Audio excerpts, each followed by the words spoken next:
So, John, you know that I am a matchmaker, relationship expert, and when I had an opportunity to feature you in a magazine, because I've now met your lovely wife, I've also met his part of his family, his little girl. Why are personal relationships so important, and how do they impact business? They say that your thoughts lead to your feelings, lead to your actions, lead to your results, right? Mm-hmm. So the feelings is the most important. Like if you're in a bad relationship, a toxic relationship, do you think that's going to bleed into everything else? Like sometimes when you have a bad day, right, something just doesn't go right, and are you more snappy? Right? Are you more snappy to the people around you? How do you feel? Is the energy different? Do people feel that angst around you? Right. And so the reason why it's so important to have this rock and this foundation and this harmony, because the harmony bleeds into everything else. It's like a ripple, isn't it? Mm-hmm. If I drop a ripple into a pond, it's going to create those ripples. If your health is not good, it's going to ripple into your business and your personal relationships. Right. If your money is not good, it's going to ripple into your personal relationships and your health. Right. So it's all this, I guess, yin yang, if you will. Like you've got to have someone there supporting you, who's there for you, who understands. Like, you know, how do you explain to someone, oh, you know, wife goes to bed, you're not going to bed with her because you're on Clubhouse, you're doing this, and like you've got to. You've got to be really supportive. Were there like in reality, did you have to prep her for the amount of time you were spending, or did you involve her in what you were doing, or did she fully just trust you? She honestly just fully trusted it. Just goes with, because she knows, right? If I have to travel here, there, and everywhere, of course it wasn't every night. Sure. You know, you have to have that balance. You say, okay, well, this night I'm going to do this, and this night I'm going to do this, or right. Or like if you don't do that, you make up for it. Like you literally like. In my calendar, like, you know, when I'm doing meetings now, what? I schedule the date nights in there as well, like a meeting. I know that sounds really bad, but if it's not done... As a matchmaker, I think it sounds really great, to be honest. Right, because if you don't schedule, it doesn't get done, something always gets in the way. It's like when you got an empty calendar, you're like, oh yeah, I'm free for the day. And suddenly, all your day's taken up for the stuff. Right. And how important is it to plan date night with your wife? Very important. Very important. You know, watch a movie together, go and watch a show together, go to the cinema, go for a nice meal. Mm-hmm. You know, and obviously, you know, when I travel around the world, I try and bring my family with me for the entire tours as well. I see all the trips. It's amazing. So that's really important. And people say, John, you spend so much money. Like why? Because it's important to have that harmony. Like I don't want to go away for 8 weeks and come back and my daughter's like grown an inch. Right. You know, those inches that you miss of growth, you can't. There's no amount of money that can replace that. You know, it's interesting because I've known John now for about 2.5 years. First time we're meeting, but because of the hours we've spent, I really feel like, you know, we've known each other and built a relationship.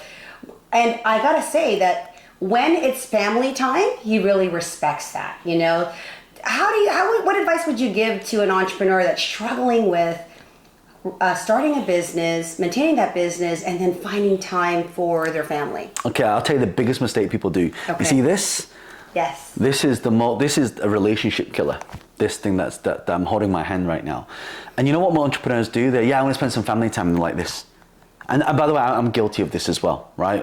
We all are. My son is glaring at me. He's glaring at me. He's a cameraman right now. Right? So here's what you do. When it's family time, it's family time.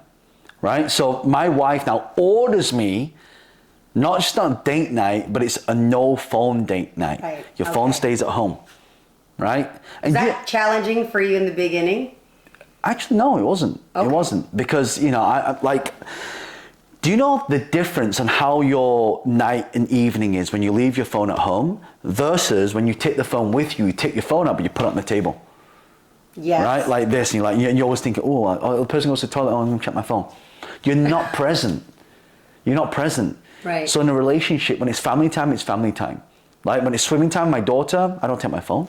I mean, you got to watch your daughter when you're swimming, like for a start. But you know, if we're going to, hope she doesn't drown. Right. Checking your Instagram. Right. Well, exactly right. Like if you go into the park, right, it's family time. So you got to be like, this is a double-edged sword. It can make you a lot of money. It can make you a lot of relationships because you've got dating apps and things like that now. But it's also can work the other way. So you have to sometimes draw a line and say, you know what, I'm gonna want this, because you know what it's like. You say, oh no, look at my phone. Of course you can look at your phone. It's so addictive. Yeah. But if it's not there, you don't look at it. Sorry, what were you saying? So, John, I mean, I've heard your ideology about partnerships. I know a little bit more about your story and how you met your wife. What is something common that you see in some of these successful couples in terms of what's working for them, and how did they choose their partners? That's a really good question. Sometimes it's I had to go through what's the saying? You have to kiss a lot of frogs to find your prince. Yes. Well, in my case, it's the princess, yes. Right? And what a princess he has. I think they're both very fortunate. It's not one-sided, so. Well, call it serendipity, but I think it's like you attract what you focus on. Where energy goes, money flows, but also these things that you think about are attracted into your life. Mm-hmm. And so you keep thinking about, I don't want to be in a relationship with this and this and this and this person, you get exactly what you don't want. So you have to change the criteria. You have to change your visualization. You have to hang around in different places, find different people. Were you super intentional at the time that you were single and your wife came into your life? I was on the lookout, definitely. Yeah? I was. Okay. I mean, I was in the game, as they say, in my younger days. Yeah. But you mature, right? You mature, you settle down, and you have a family, and you take things more seriously, right? And then you start planning things out. Luckily, I mean, I kind of started a little bit later than most of my friends, but I wanted to have that financial stability first, right? And then we have the family. What advice, I know that you're not a dating expert, but I think you're well versed on a number of topics. What would you say to women who, I know you said you started a little bit late in life, who are a little nervous or anxious about being single at a later date? Well, it's normal now, isn't it? I mean, look, you see a lot of the millennials don't even want to buy a house, they want to rent. Yeah. They don't even want to get married. And if they do get married, they don't even want to change the last names. It's so independent. It really is like that now. So times are changing. I think it's very old-fashioned to think, okay, we've got to get married at this age, have kids at this age, and do this. It's very it's very flowy now, mm-hmm. right? And it's I think everything now, things are way accepted. Like if you want to have a baby in your 40s, people still are. Or without a partner. Or with a same-sex partner. Or to be in a relationship and not be married. I know people who've been in a relationship for 15, 20 years and still not married. Mm-hmm. How does that make you feel? In terms of what, being in a relationship? Like for people who just want to do their own thing. Like there's no, I'm sure there's no judgment on your end, but there are still a lot of people that have this traditional view of what family should look like. Honestly, now how many divorces are there? Well, more than 50% statistically, right? Right. So, like, if people are don't want to get, I mean, like, do you know how many friends I know have been through divorces as well, like, and who lose half of their wealth, right, of all the things that they've built up, and they just like it's just gone. Could you have predicted some of those, or some? Yeah, shocking? Definitely. Yeah. Okay.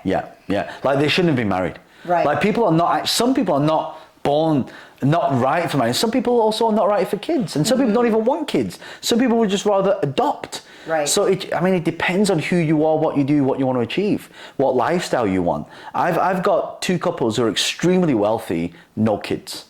You know why? And I said, well, why do you want to have? I mean, I of course I want to have kids. I love kids, right? Right. I said, why do you have kids? Oh, we want to enjoy our life. We want to have the flexibility, we want to have the freedom. I was like, well, you can still kind of do that, but it's just how they think. Right. So what do you think is the biggest mistake that you've noticed with couples that you see before divorce, right? What are those red flags? Arguments. Okay. It's not that they compromise, that they don't, it's mutual respect. Right? And, people say things in relationships that they shouldn't have said, that it's in the heat of the moment. And, we've all been there. You and I have both been there. But we're only human. Right. And so I think, there's so many friends that I know who've been in like really bad, toxic relationships. And what happens is when they go into a new one, they pull that with them. And it's like, how can we start something fresh if you're always starting with something old?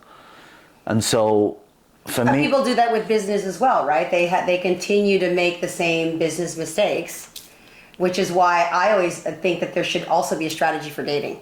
Yeah, absolutely.